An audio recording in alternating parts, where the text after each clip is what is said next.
Hi, everybody. So, let's talk about love, okay? Hold on, what is that noise? Okay. Let's talk about love. What does love mean? What is the meaning of love? What does that impulse or the desire for love mean? Okay? What is love? Because to understand love, you gotta first of all understand what it is. Okay? What is love? And what does love represent for the human? Okay? In my perspective, I believe that love is God.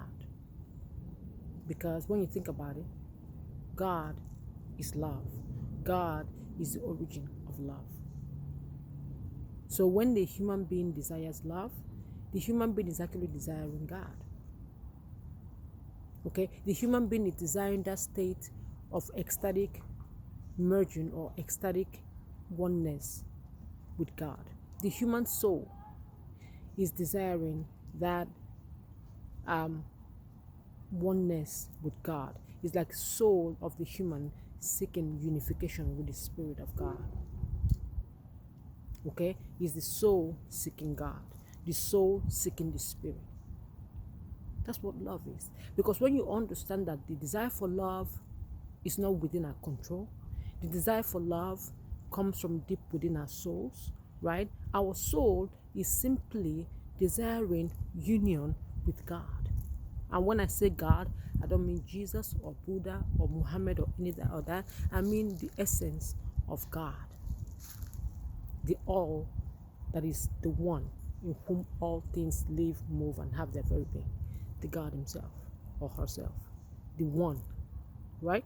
The soul of the human is desiring oneness, union with that. Okay? So once you understand that, then you understand that the desire for love is natural. Because when we're in this state, the human state, we're not one with God, right? Because we're here. That disconnection is there. But when the human understands that the yearning within her or him is a yearning for the Spirit of God, and then turns around and seeks that God, you can connect to God even while in this body. Christ proved it. Christ proved it. Okay, so you can connect to God while in this body. But once you unite your soul, which is a conscious thing you have to do and has nothing to do with religion, okay, because you got to first of all understand that religion is man's attempt to understand God, man's attempt to figure out what they think that God needs for them to reach him. Like science is man's attempt to understand nature.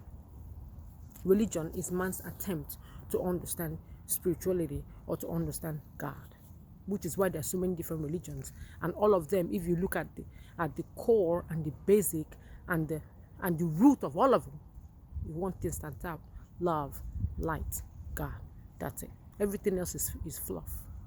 Okay, but once a human being understands that the deep yearning in their soul is for oneness with the Spirit of God, then that human being starts to seek God. And where is God? God is within you.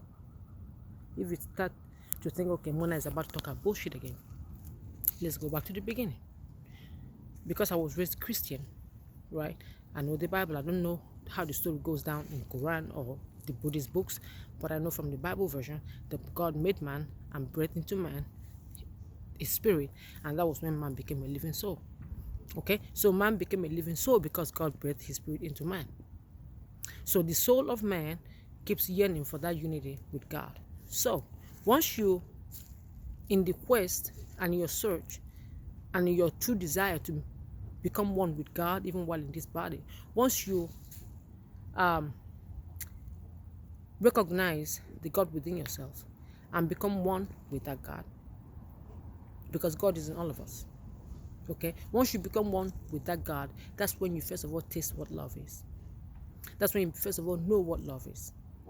Because without God, you can't know love. Because how can you know love if you are not tasting it from the source of love itself? How can you know what a thing is if you don't experience the thing for yourself? You can't, right? So you gotta first of all taste and experience love from the origin of love itself, from God. So once you experience and taste that love, then you can then start to look for that same experience with another human being. If you look at the cross is vertical. Is this vertical? The straight line and horizontal. I don't know which one is which, but it goes this way and it goes this way. There's a reason for that. First of all, you go this way first, straight line. You connect with God first, and then you share with others. It's this way first, and then that way. You cannot do this without this. Where do you think this comes from? Where do you think that comes from? Sign of the cross. Isn't that what they call it? You get from here first, and then you do this. But what we are doing is that we're doing this without doing this. And we're wondering why this is not working. You gotta first do this. You gotta first align yourself with God. You gotta first center yourself. Align your energy with the energy of God, so that you have a direct source of that which you want to experience with somebody from God. You gotta first do that.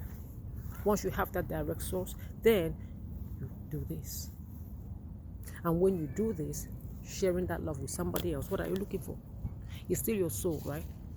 But your soul is seeking to share the Spirit of God, or to merge with the Spirit of God in somebody else. Because what you're receiving from God here and what you're plugged in, because you're not really receiving from God per se, versus you are aware of the God within yourself. Okay? Because once you become aware of that God within yourself, you open up the channel for God, for you and God to be in communion, for you and God to align with one another. So you open up a portal that is an open channel that you and God are connected.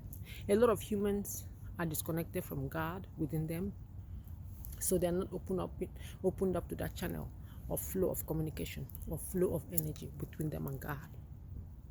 But once that channel is open and you've aligned yourself with the God, the aspect of God within you, and you've become like the straight line of the cross, you are centered like a direct beam from heaven, from God, pouring straight down, then you have to then look this way and that way to share that with somebody else.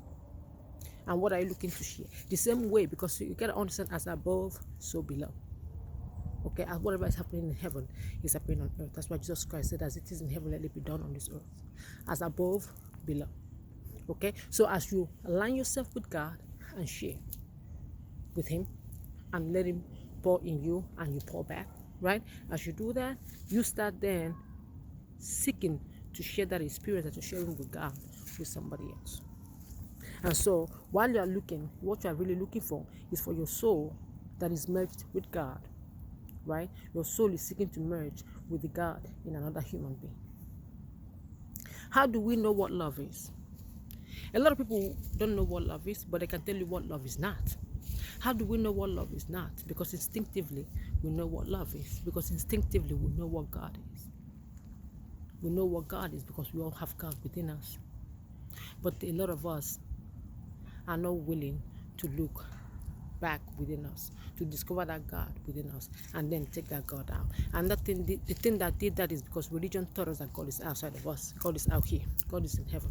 He's out here. So a lot of us are seeking God out here, not realizing that God is not out there, that God is in here. And until you realize that God is in here, and all you are looking to experience in love is in here, you're not going to seek the love in here, because you gotta get from God first, appropriate it for yourself, which is the straight line of the cross, and then stretch out to find somebody to experience that way. Otherwise, you're not going to experience love. You're not going to experience love. I hope this makes sense.